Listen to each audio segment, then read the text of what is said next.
जो आजकल रील्स पर इस पर उस पर सब पर इतनी वायरल है, सारे लड़के लड़कियां बात करना चाहते हैं, let's talk about Karma. Karma सुबह मैं बीच सेंटर ऑफ अटेंशन रहती है और मेरे चारों तरफ सब मुझे सजा रहे होते हैं, जैसे हम टीवी में देखते हैं, तो थोड़ा प्रिंसेसी ट्रीटमेंट मिलता है वहां पर। मैं तो बिल्कुल ओपन हूँ, मैं तो चाहती हूँ कि please compare me so that I also get to know कि मैं कैसा परफॉर्म कर रही हूँ। यस, मैंने अभी तक एक भी एपिसोड मिस नहीं किया है और मैं उन वाले एक्टर्स में से बिल्कुल नहीं हूँ जो बोलूंगी oh I don't get time to watch. So, hi Aparna, welcome to Indian Express Jansatta. Firstly, congratulations. Thank you. बात करें शनि देव की, तो आपको पहले बिलीव होता है कि लाइक माइथोलॉजिकल शो जैसे बनते हैं तो रियल में उनका एग्जिस्टेंस था, कभी नहीं Yes, था? आप yes, मानते हो भगवान yes. होते हैं, नहीं होते? मैं बिल्कुल मानती हूँ और आई थिंक बिना माने मैं ये शो कर ही नहीं पाती, क्योंकि मेरे लिए बहुत ज़रूरी है कि जो मैं पोर्ट्रे कर रही हूँ मैं खुद उस चीज़ के लिए कन्विंस हूँ। और मैंने महाभारत, रामायण जैसे शोज देखे हैं और मैंने ये देखा है कि चाहे वो कितने भी पुराने शोज हो, उनकी रेलेवेंस आज भी है कहीं ना कहीं, उनसे आज भी हम इतना सब कुछ सीख सकते हैं।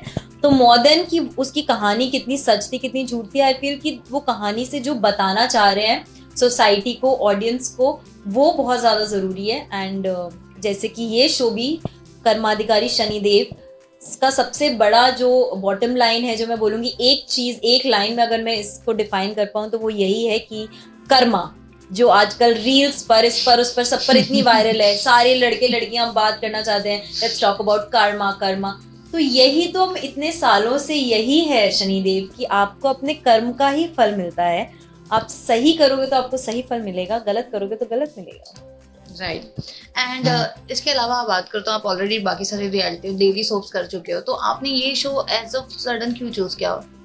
मुझे भी नहीं पता बस मेरे दिल ने कहा कि एक्चुअली जब ये शो मुझे ऑफर हुआ तब और 2-3 शोज की बात चल रही थी and I think this was the quickest. और मुझे चाहिए था कि मैं ऑडियंस, बस मेरा देयर वाज समथिंग, वो बोलते हैं ना एक अंदर से आवाज आती है that you should do it. अभी भी ऑनेस्टली अभी हमारा शो कल से स्टार्ट हो रहा है, so fingers crossed, I really hope कि मेरा सही डिसीजन रहा हो। मैं शिमारू के साथ पहली बार एसोसिएट कर रही हूँ and I am looking forward to this journey. ये तो वक्त ही बताएगा कि सही था या गलत था मेरा decision, but right now I am very excited, I am looking forward to it. आपके कैरेक्टर की बात करो तो कितना वक्त लगता है आपको रेडी होने, तैयार होने, और क्या कुछ प्रिपरेशन आपने पहले की थी? बहुत टाइम नहीं लगता है, मजाक कर रही हूँ। 1 से 1.5 घंटा लगता है मुझे रेडी होने के लिए। बहुत ही गंधर्व प्रिंसेस का गेटअप है। मेरे अराउंड 2-3-4 लोग रहते हैं, कोई एक हालत, मतलब सुबह मैं बीच सेंटर ऑफ अटेंशन रहती है और मेरे चारों तरफ सब मुझे सजा रहे होते हैं, जैसे हम टीवी में देखते हैं, तो थोड़ा प्रिंसेसी ट्रीटमेंट मिलता है वहाँ पर। तब से मुझे स्टार्ट हो जाता है कि I am playing a princess. Obviously मुकुट है, हेड गेयर है, बहुत सारी ज्वेलरी होती है और वैसे ही पूरा दिन मुझे रहना होता है 12-12.5 घंटे, क्योंकि आप उसमें से किसी भी चीज़ को निकाल नहीं सकते हो या निकाल के रख नहीं सकते हो, पूरा अटैच हो जाता है। So it is challenging but I think this is the beauty of cinema, this is the beauty of the profession I am in, कि आपको अलग अलग किरदार प्ले करने को मिलते हैं, उसके अलग टाइप के चैलेंजेस होते हैं। तो ये इसका चैलेंज है और मैंने हैप्पीली इसको एक्सेप्ट किया है। राइट। एंड अगर बात करूँ मैं कंपैरिजन की, तो कोई भी शो बनता है माइथोलॉजिकल स्पेशली, क्योंकि डेली सोप की तो कहीं ना कहीं स्टोरी आगे जाके मुड़ जाते हैं, लेकिन ऐसे शो बनते हैं तो इसका कंपैरिजन हमेशा से होता है। और ये पहली बार नहीं कि हम कोई शनिदेव का नया सीरियल देख रहे हैं। सो इसमें क्या कुछ नया है, और आपके कैरेक्टर को लेके जो कंपैरिजन करेंगे तो उसके लिए आप कितने ओपन हो? मैं तो बिल्कुल ओपन हूँ, मैं तो चाहती हूँ कि please compare me so that I also get to know कि मैं कैसा परफॉर्म कर रही हूँ।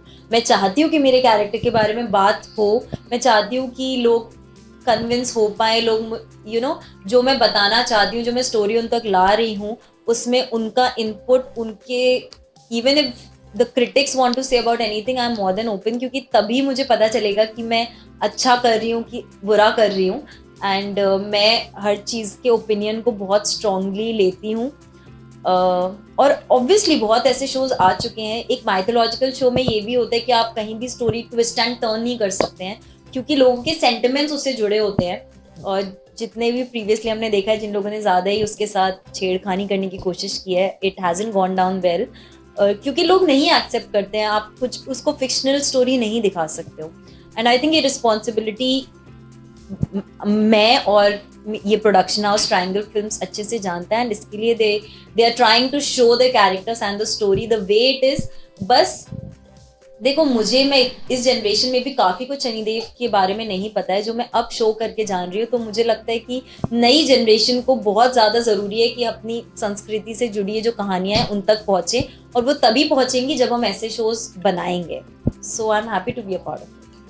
और कहीं ना कहीं बात करो तो लैंग्वेज को लेके और एक्सेंट को लेके बहुत बड़ा चैलेंज होता है, जब जी. स्पेशली आप कोई मैथोलॉजिकल सीरियल करते हो, बिकॉज वहाँ पे क्या वर्ड बोलना है, किस तरीके से बोलना है, उसकी कैसी पकड़ होनी चाहिए, कैसा लहजा लेना चाहिए, बहुत वो कहीं ना कहीं बहुत रिस्की हो जाता है. जी जी. तो इस पे आप कितना वर्क कर रहे हो?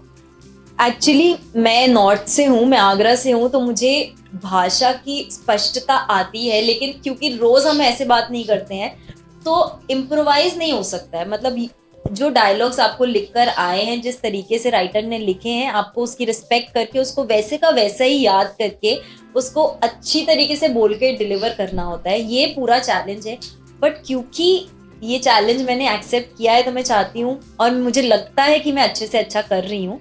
क्रिएटिव रहते हैं सेट पर, डायरेक्टर रहते हैं, तो जहाँ भी थोड़ा ऊपर नीचे जा रहा होता है they are there to tell us कि क्या सही से करना है, क्या नहीं आ रहा है. क्योंकि नॉर्मली लाइफ में हम बहुत इंग्लिश वर्ड्स यूज कर लेते हैं, बल्कि यूज कर लेते हैं. यहाँ पर यू हैव टू से परंतु, किंतु, जो उस टाइम की भाषा थी.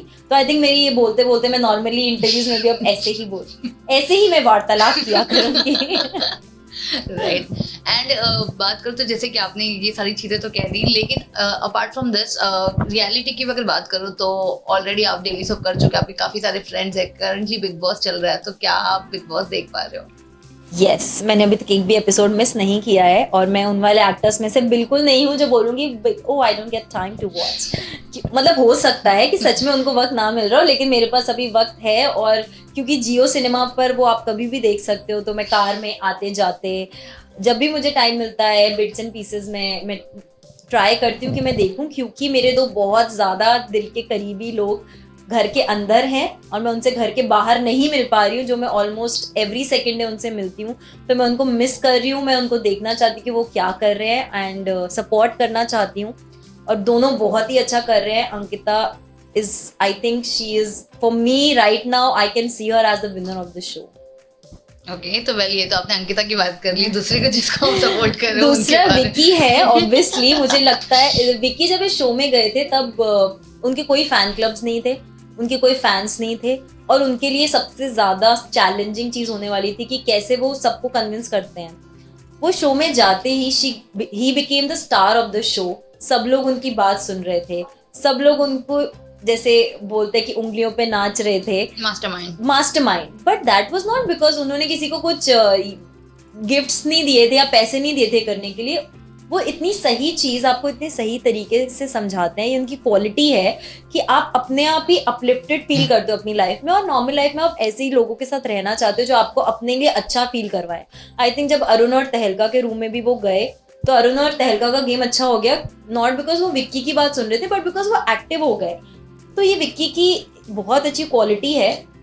कहीं ना कहीं लोगों ने इतना ज्यादा बोल दिया उनको कि अब लोग उनसे कम बात कर रहे हैं या फिर उनकी बात सुनना नहीं चाह रहे, ये प्रूव करने के लिए कि हम उनकी बात नहीं सुन रहे या हम उनके गैंग का हिस्सा नहीं है. बट इनिशियली 3 से 4 हफ्ते सबने उनकी बात सुनी. This proves that he is a very strong personality.